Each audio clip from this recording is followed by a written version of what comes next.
बिस्मिल्लाहिर्रहमानिर्रहीम। अस्सलाम वालेकुम, वेलकम टू ऑल। तो आज की इस वीडियो में मैं कप स्लीव्स बनाना बताऊंगी, वो भी बहुत ही आसानी के साथ। इसमें मैंने डोरी पाइपिंग लगाई है और लूप्स लगाए हैं। तो मैंने 4 लूप्स लगाए हैं। अगर आपने मज़ीद चौड़े कप्स बनाने हैं तो इसको अपने हिसाब से कप्स को आप चौड़ा कर सकते हैं। बाकी मेथड आप सेम ही यूज़ करना। तो ये देखें कितनी फिनिशिंग के साथ ये कप्स बनकर रेडी हुए हैं। और ये बनाने से पहले आपने अपनी कलाई का मेजरमेंट लेना है कि आपकी कलाई कितनी है, उसी हिसाब से लेंथ लेनी है। तो ये देखें मैंने जो लेंथ ली है कप्स की, वो ली है 8 इंच। आप अपनी कलाई के हिसाब से लीजिएगा। और 4 इंच इसकी मैंने चौड़ाई ली है। अगर आपने और ज़्यादा चौड़े इसको बनाने हैं तो मज़ीद इसको चौड़ा कर सकते हैं। अब सबसे पहले इसमें पाइपिंग लगानी है, तो इसके लिए मैंने 1 इंच की सीधी पट्टी कटिंग कर ली है और डोरी को बिल्कुल पट्टी के सेंटर में रख कर इस तरीके से डबल फोल्ड कर लिया है। तो ये देखें बिल्कुल आपने सेंटर में रखना है डोरी को। और एक बूट का जो गैप है या आधे इंच का गैप है, उसी हिसाब से आपने ये डोरी को रख लेना है और हाफ बूट लगा लेना है पहले। तो फिर डोरी के साथ साथ स्टिच कर लेना है। हाफ बूट जो छोटी मशीन होती है उसमें भी अलग से मिलता है और बड़ी मशीनों का भी होता है। और ये लूप्स मैंने तैयार कर लिए थे। तो लूप्स की लेंथ ली है 2 इंच। अब देखें ये जो एक्स्ट्रा फैब्रिक है इसको उल्टी तरफ फोल्ड कर देना है और यहाँ से ये मैंने आधे इंच का मार्क लगाया है जो हमारे पास सिलाई पे जाएगा। ये जो मार्क लगाया है यहीं तक हमने लूप्स लगाने हैं। तो जो डोरी हमने लगाई है बिल्कुल यहाँ किनारे से स्टार्ट करना है लूप्स को। सबसे पहले एक डोरी के साथ लगाना है और फिर अंदाजे से ये मैंने गैप दे दिए हैं और अंदाजे से गैप देते हुए मैंने 4 लूप्स लगाए हैं। अगर आप इसमें पहले से ही मार्किंग कर लेंगी तो सही है, वरना तो आप अंदाजे से लगा लें।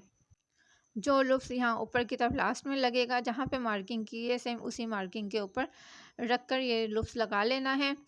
तो ये देखें ये लूप्स लगा लिया है। थोड़ा थोड़ा सा मैंने ये बाहर निकाल के लगाया है ताकि जब हम ये लूप्स लगाते हैं बाहर निकाल के तो ये पकड़ के लगाने में आसानी होती है।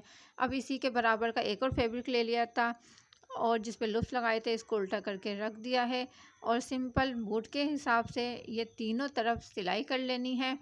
विंटर सीज़न के हिसाब से ये सिर्फ बहुत अच्छी लगती है, वरना तो आप इसको कैजुअल भी यूज़ कर सकती हैं। तो ये बहुत ही प्यारी लगती है कप स्लीव्स।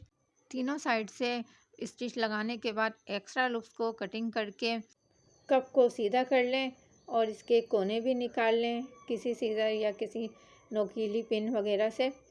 तो ये कप तो हमारे रेडी हो गए हैं। अब हमने स्लीव्स तैयार करनी है। तो ये स्लीव्स को मैंने डबल फोल्ड में करके रखा हुआ है और कप लगाने से पहले 3 इंच के ऊपर मैंने ये कट लगाया है।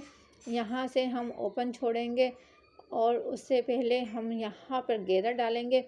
तो उसके लिए सिंपल टाँके को आपने बड़ा करके स्टिच लगा लेनी है। एक स्टिच लगानी है और दूसरी स्टिच बिल्कुल इसके साथ ही बूट की लगा लेनी है। तो ये 2 स्टिच मैंने लगा लिए, इसलिए लगाई है कि गेदर बहुत अच्छी आती है। तो अगर आपने दूसरी नहीं लगानी तो सिंपल एक स्टिच लगा के इसी तरह आपने धागा खींच के और इसको गेदर को कफ के हिसाब से सेट कर लेना है। ये गेदर लगाने के बाद ये आधा इंच का छोड़ना, ये यहाँ से हम फोल्ड करेंगे। तो ये देखें आपने पहले ये नाप लेना है, दोनों तरफ से आधा आधा इंच का छोड़ देना है। फिर ये जो हमने 3 इंच का कट लगाया था इसको बस हमने बारीक हेम कर लेनी है। दोनों साइड से उल्टी तरफ हमने हेम करनी है। दूसरे वाले कट के ऊपर भी इसी तरीके से बारीक मोड़ के हेम कर लें। तो अब ये स्लीव्स को मैंने उल्टा रखा हुआ है और कफ को ये देखें ये उल्टा वाला हिस्सा है और ये सीधा वाला हिस्सा है। तो उल्टा वाला हिस्सा हमने ऊपर रखना है। ठीक है, आपको नज़र आ रहा होगा ये उल्टा वाला हिस्सा ऊपर रखा हुआ है। कप का ये जो दूसरा वाला हिस्सा है इसको आधा इंच छोड़ा था सिलाई के लिए। स्लीव्स के बिल्कुल किनारे के साथ आपने इसको मिला के इस तरीके से रखना है, बिल्कुल के नोक के साथ, ताकि जो है ना इसका जो कोना है वो ना निकले। और सिंपल बूट के हिसाब से या आधा इंच की जो आपने सिलाई छोड़ी हुई है उस हिसाब से आपने इसकी सिलाई ले लेनी है और लास्ट में भी बिल्कुल किनारे के साथ ही मिलाकर स्टिच लगा लेनी है। अब ये देखें ये जो कच्चा वाला हिस्सा है इसको अंदर फोल्ड कर लें तो इस तरह पलटेंगे तो ये पाइपिंग ऊपर वाले यानी स्लीव के सीधी वाली साइड में आ जाएगी। और यहाँ से आपने कोने से स्टार्ट करना है और पाइपिंग के बिल्कुल किनारी किनारी के ऊपर स्टिच लगानी है। पाइपिंग के ऊपर स्टिच नहीं लगानी, इसकी बिल्कुल किनारी पे। और सिलाई लगाते हुए स्लीव्स का जो ये नीचे वाला पार्ट है इसको हल्का सा खींच के रखना है ताकि साइड से जो कोने होते हैं वो ना निकले। अगर आप ऐसे ही लूज लगा लेंगी तो कब कब कोना बाहर निकल आएगा। अब ये देखें, लब की सिलाई भी लगा ली है ताकि फिनिशिंग आ जाए और अच्छे से कप भी पक्के हो जाएं। तो ये देखें कितनी जल्दी से ये कप बनकर रेडी हो गए हैं। फिर ये दूसरी साइड में बटन लगा लेने हैं। अब मैं दिखा रही हूँ ये पहन कर भी। ये देखें कितनी ज़बरदस्त ये स्लीव बनकर रेडी हुई है। अगर आप मेरे चैनल पर नए हैं, चैनल को सब्सक्राइब नहीं किया तो काइंडली चैनल को सब्सक्राइब कीजिए, वीडियो को लाइक और शेयर कीजिए। अपना बहुत सारा ख्याल रखिए। मिलती हूँ एक और नई वीडियो के साथ। मुझे दीजिए इजाज़त। अल्लाह हाफिज़।